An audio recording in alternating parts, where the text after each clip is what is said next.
বিসমিল্লাহির রহমানির রহিম। প্রিয় শিক্ষার্থীবৃন্দ, অনলাইন ক্লাসে তোমাদের স্বাগতম। এর পূর্বে তোমাদের সাথে আমার ক্লাস হয়েছে। আজকে তোমাদের সাথে আমার যে ক্লাসটা হবে সেটা হচ্ছে প্লাজমা মেমব্রেন বা কোষ ঝিল্লি। এখন এই ক্লাসটা করলে তোমরা কি কি জানতে পারবে বা বুঝতে পারবে সেটা হচ্ছে যে কোষ ঝিল্লি কী, ওই মডেলটা কী এবং এর কাজ কী। এখন আমি তোমাদের বলবো যে কোষ ঝিল্লিটা কী। কোষ ঝিল্লি হচ্ছে প্রকৃত কোষের কোষ প্রাচীরের নিচে যে সজীব অর্ধবেদ্য স্থিতিস্থাপক পর্দা দ্বারা আবৃত অবস্থায় থাকে সেটাকে বলা হচ্ছে প্লাজমা মেমব্রেন বা কোষ ঝিল্লি। এটি প্রধানত বিস্তর প্রোটিন এবং লিপিডের আবরণ দ্বারা আবৃত অবস্থায় থাকে। এটা হলো প্লাজমা মেমব্রেন বা কোষ ঝিল্লি। এই প্লাজমা মেমব্রেন বা কোষ ঝিল্লি সম্পর্কে বিজ্ঞানী নাগেলি তিনি হচ্ছে এর নামকরণটা করেন এবং এরপরে অনেক বিজ্ঞানী এই প্লাজমা মেমব্রেন সম্পর্কে কতগুলো মতবাদ দিয়েছেন। যেমন কিছু বিজ্ঞানী মতবাদ দিয়েছেন যে বিজ্ঞানী ডেনিয়েল এবং ড্যাবসন তারা যে মতবাদটা দিয়েছেন সেটা হচ্ছে স্যান্ডউইচ মতবাদ। ঠিক আছে, এটা কেমন যে ডেনিয়েল এবং ড্যাবসন বলেছিলেন যে এখানে লিপিডের দুইটা লেয়ার থাকবে এবং তার দুই সাইডে কী থাকবে, প্রোটিন থাকবে। ভেতরে এবং বাইরের দিকে কী থাকবে, প্রোটিন থাকবে, দেখতে স্যান্ডউইচের মতো। এই জন্য কিন্তু এই মডেলটার নাম দেওয়া হয়েছিল কি, যে স্যান্ডউইচ মডেল। কিন্তু পরবর্তীতে এই মডেলটা গ্রহণযোগ্যতা পায়নি। এরপরে অন্যান্য বিজ্ঞানী আরও এই মডেল সম্পর্কে তাদের মতবাদ প্রকাশ করেছেন। কিন্তু বর্তমানে যে মডেলটা সর্বজনীন গ্রাহ্য মডেল হিসাবে বিবেচিত হয়েছে সেই মডেলটা হচ্ছে তোমার নিকলসন এবং সিঙ্গার এবং নিকলসনের এই মডেলটি সর্বজনীন গ্রাহ্য মডেল হিসাবে বিবেচিত হয়েছে। এবং সিঙ্গার এবং নিকলসন তার মডেলে কি বলেছে, সিঙ্গার এবং নিকলসন তার মডেলটিতে এভাবে বলেছেন যেখানে ফসফোলিপিডের দুইটা লেয়ার থাকবে এবং প্রোটিনগুলো থাকবে এর ভেতরে। এখন আমি সিঙ্গার এবং নিকলসনের যে মডেলটি আছে সেই মডেলটি এঁকে তোমাদের দেখাবো, তারপরে এটা আমি বর্ণনা করব। প্রিয় শিক্ষার্থীবৃন্দ, সে পর্যন্ত আমার সাথে থাকো, আমি তোমাদেরকে এখন এঁকে দেখাবো।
এইটা তো কাজ ওই তো আগে আঁকা নিব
প্রিয় শিক্ষার্থীবৃন্দ, আমার আঁকানো শেষ।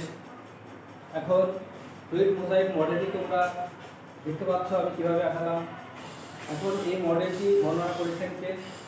তিনি হলেন সিঙ্গার এবং নিকলসন নামক দুজন বিজ্ঞানী। তারা এই মডেলটি বর্ণনা করেছেন। তাদের বর্ণনা প্রথমে হচ্ছে যে ফসফোলিপিড স্তরে লিপিড অণুর বাইরের দিকে, ফসফোলিপিড স্তরে লিপিডের যে বাইলেয়ার থাকে তার বাইরের দিকে এর মাথাটা হচ্ছে ফসফেট মাথা এবং পোলা প্রান্ত, এবং ভেতরের দিকে যে লেস থাকে সেটা হচ্ছে ফ্যাটি অ্যাসিডের লেস।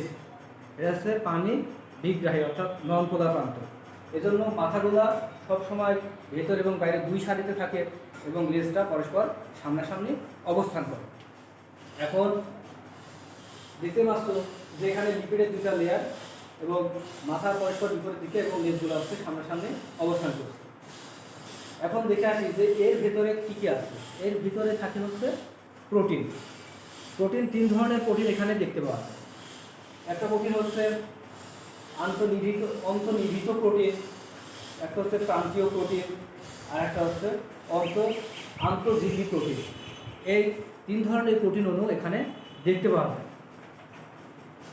অন্তর্নিহিত প্রোটিন যেটা, সেটা হচ্ছে এক বা উভয় স্তরে প্রবিষ্ট থাকে, এবং আন্তঃঝিল্লি প্রোটিন যেটা, সেটা হচ্ছে লিপিডের দুই লেয়ারেই প্রবিষ্ট থাকে, এবং প্রান্তীয় প্রোটিন যেটা, সেটা হচ্ছে লিপিডের প্রান্ত অর্থাৎ বাইরের দিকে প্রবিষ্ট থাকে। এখন এখানে দেখতে পাচ্ছ যে প্রোটিন এবং লিপিডের সাথে কি কার্বোহাইড্রেট শৃঙ্খল তৈরি হয়েছে। এখানে দুই ধরনের কার্বোহাইড্রেট শৃঙ্খল তৈরি হয়। যেটা হচ্ছে প্রোটিনের সাথে তৈরি হবে সেটাকে বলা হয় গ্লাইকোপ্রোটিন, আর যেটা লিপিডের সাথে তৈরি হবে সেটাকে বলা হয় গ্লাইকোলিপিড। এখন এই গ্লাইকোপ্রোটিন এবং গ্লাইকোলিপিডকে একত্রে বলা হয় হচ্ছে গ্লাইকোক্যালিক্স। এখন আমরা দেখে আসি যে এখানে আর কী কী আছে। এই গঠনের ভিতরে আর কী কী দেখতে পাবো। এই গঠনের ভিতরে আমরা দেখতে পাবো কিছু ফাঁকে ফাঁকে কিছু কোলেস্টেরল, এবং এই গঠনের ভিতরে যা দেখা যাচ্ছে সেগুলো এই প্লাজমা মেমব্রেনের বা পরিস্থিতির গঠনে এইগুলো কী করে, এইগুলো সবসময় কম্পনশীল অবস্থায় থাকে, অর্থাৎ ইতস্ত কম্পনশীল, এবং একই জায়গায় দণ্ডায়মান থেকে এরা কম্পমান থাকে। হ্যাঁ, তখন যদি আমরা এদেরকে দেখি তখন কেমন দেখতে মনে হয় যেন মোজাইক করা একটি ফ্লোরের মতো। সেই থেকে এর নামটা এসেছে ফ্লুইড মোজাইক মডেল। আর এই মডেলটা দিয়েছে সিঙ্গার এবং নিকলসন।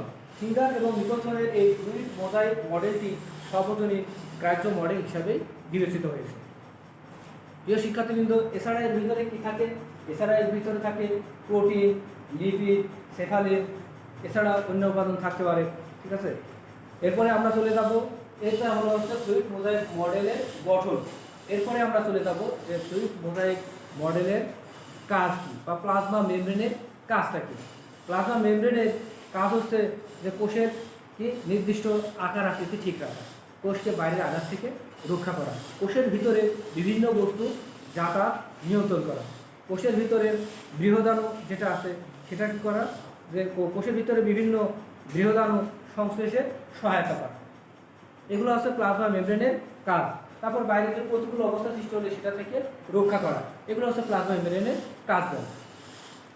এখন প্রিয় শিক্ষার্থীবৃন্দ, তোমাদের এই সম্পর্কে কী জানতে পেলে? প্লাজমা মেমব্রেন বা পরিস্থিতি কী, ফ্লুইড মোজাইক মডেলটা কী, এবং এটা দেখতে কেমন, কী ধরনের, কীভাবে গঠিত হয় সেটা দেখতে পেলে, এবং এর কাজ সম্পর্কে তোমরা জানতে পেলে।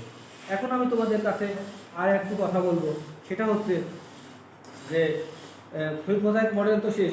এখন আমি তোমাদের সাথে যে আলোচনাটা করবো সেটা হচ্ছে সাইটোপ্লাজম। ঠিক আছে, সাইটোপ্লাজমটা কি, অল্প পরিসরে এটা আলোচনা করব, করে আজকের মতো শেষ করব। সাইটোপ্লাজমটা কি? যে সাইটোপ্লাজম হচ্ছে নিউক্লিয়াস ব্যতীত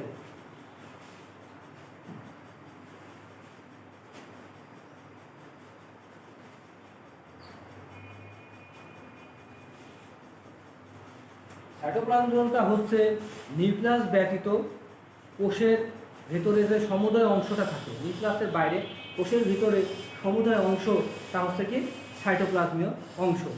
এর ভিতরে যে অঙ্গাণুগুলো থাকে সেটাকে বলা হয় সাইটোপ্লাজমীয় অঙ্গাণু।